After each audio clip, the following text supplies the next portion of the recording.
several years ago, over 10 years ago, Dick Appleyard, we were in the middle of a golf game, and Dick Appleyard suggested, I think it was on the 8th hole, that he would like to develop an award. PSA wanted to present an award for this particular night, where we're honoring so many outstanding young men and women. We wanted to recognize an adult who has contributed an extremely important amount in contribution to the development of many of you young men and women here who are going to be honored tonight. And right before I swung, he said, we'd like to name it after your dad. And which, you know, 2 club lengths later, I took my penalty and we continued. My dad was a remarkable man. He died 26 years ago now, and it doesn't seem like it. He was an All-American success story. He came from humble upbringings, became an All-American basketball player at the Naval Academy, a Rhodes Scholar nominee, an Admiral in the Navy, and he was humble enough that I didn't know he was an All-American until I was 14 years old, which is a testament to his humility and my stupidity. He was always ready to deflect praise of his accomplishments to others who helped get him there. Very special man. His acid test, whenever we faced anything, was, what's the right thing to do? Well, I don't know, Dad. I didn't ask him what she'd like to do. What's the right thing to do? And he wouldn't wait around for an answer. He kind of let me answer it to myself. And you follow that rule. He figured if you follow that rule, you'd probably do pretty well. And so it's really a special pleasure for me and for my family, my brother and sister, to present the Admiral Kenneth Shugart Award to tonight's recipient. The PSA wants to recognize someone who has made a significant and important contribution to the young people in our community by instilling in them the core values that will serve them and serve all of us in the years ahead.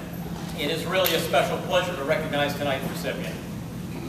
He crafted his own considerable athletic career through relentless work and a singularity of purpose. The guidance and support of his father provided an example that he now shares with the next generation. The hard work of his youth opened the door to a college sports career where he was an NAIA All-America. In fact, he was an All-America 4 times. His pursuit of a professional golf career led him to the PGA Tour School, which is the most grueling, most difficult 6 rounds of golf anyone will ever play. After those 6 rounds, he had to go an extra round, an extra hole rather, a playoff hole to earn his PGA Tour card, which he did. It would be another 25 years before another African-American golfer, Joseph Bramlett, last December, would earn his card in the Tour School. And that's a drought which illustrated a condition in the game that our recipient has spent his life working to repair. I'm on a roll. Thank you, guys. Appreciate that. I'm not going to start over. Our recipient tonight spent his career trying to help others have the opportunity that he did so much with. He became an active member of Advocates USA, which sponsors a mini tour for minority golfers, creating an opportunity to compete at a developmental level that he never enjoyed when he was growing up, and also providing a scholarship to the PGA Tour School for a promising minority golfer. At some professional sacrifice, some considerable professional sacrifice, he returned home to Pensacola, where he became the director of golf at Osceola, where it all began for him. As a popular instructor, he has worked passionately to open the doors of opportunity while instilling the rich life lessons that golf can provide to all kids. He helped launch the First Tee program in Northwest Florida, serving as its founding executive director and as head coach and director of programming. He hosts and conducts countless clinics for hundreds of youngsters. In John Wooden's Pyramid of Success, the 2 cornerstones are enthusiasm and industriousness. If you take care of those 2 things, if you're passionate and enthusiastic about what you're doing and you work hard at it, you've built a foundation for success. I can't think of anyone who passes on First Tee's core values of honesty, integrity, sportsmanship, respect, confidence, responsibility, perseverance, courtesy, and judgment with greater industriousness nor more enthusiasm than the man we are proud to recognize tonight with the Admiral Ken Shugart Award, Osceola's Director of Golf, and the founding Executive Director of First Tee of Northwest Florida, Adrian Stills. Adrian.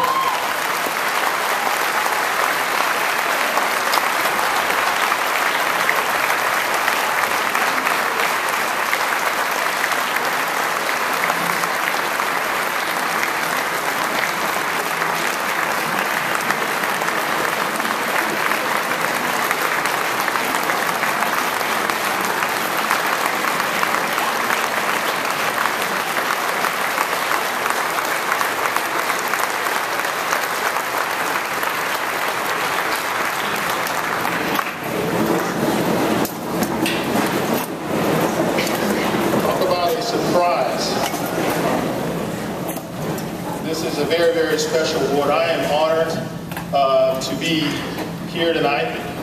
I'm honored to be a Pensacolian. Growing up here, this thing was set up for Dan, he's a lot shorter. But growing up here in Pensacola, you kind of get a lot of values and things from the community, less known your parents, and I was fortunate enough to have two great ones. And then a lot of support from the community, the Pensacola Sports Association, my involvement with them.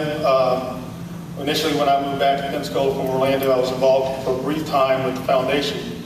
And I can't say enough about this community, I can't say enough about this honor and the things that I've been awarded here. And I've been awarded for doing things that I want to do.